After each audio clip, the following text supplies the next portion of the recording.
Welcome to J7 TV news. తమ న్యాయమైన డిమాండ్ల సాధన కోసం అంగన్వాడీ వర్కర్స్ విజయనగరం జిల్లా జాతీయ రహదారిపై బైఠాయించి నిరసన తెలిపారు.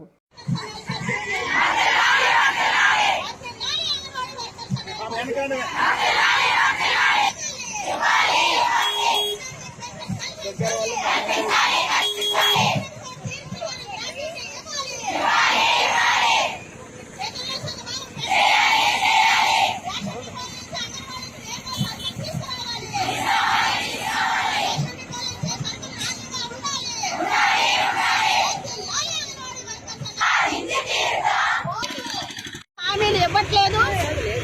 ఒకవైపు మేము శాంతియుతంగా సమ్మె చేస్తుంటే సెంటర్లు తాళాలు సచివాలయ సిబ్బందితో సెంటర్లు తాళాలు బద్దలు కొట్టి ఈ రోజు సెంటర్లలోకి వెళ్లి వాళ్ళు సామాన్లు అవి సరుకులు అవి తీయడం జరుగుతుంది. మేము ఒకటే చెప్తున్నా, ఎవరైతే సెంటర్లు తాళాలు బద్దలు కొట్టారో వాళ్ళ మీద కేసులు నమోదు చేయాలి. మేము వెళ్ళిన తర్వాత మేము ఎలా పెట్టామో సరుకులు అవన్నీ మాకు అప్పచెప్పాలని మేము హెచ్చరిస్తున్నాం.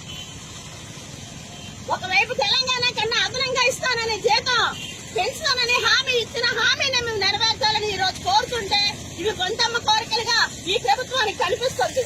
సుప్రీంకోర్టు తీర్పు చెప్పింది అంగన్వాడీలోకి గ్రాడ్యుయేటీ అమలు చేయమని. గుజరాత్, కర్ణాటక రాష్ట్రాలు అమలు చేస్తున్నప్పుడు కూడా గ్రాడ్యుయేటీ అనే పదాన్ని కూడా ఈ రోజు ప్రభుత్వం మాట్లాడడం లేదు.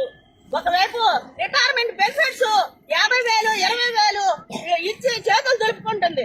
ఈ రోజు ₹1,00,000 పెంచాము, హెల్పర్లకి 40,000 పెంచామని చెప్తుంది. అది ఎంత మాత్రమని ప్రభుత్వాన్ని మేము నిలదీస్తున్నాం. మేము రిటైర్మెంట్ బెనిఫిట్స్ వర్కర్ కి 5 లక్షలు, హెల్పర్ కి 3 లక్షలు ఇవ్వాలని మేము కోరుతున్నాం.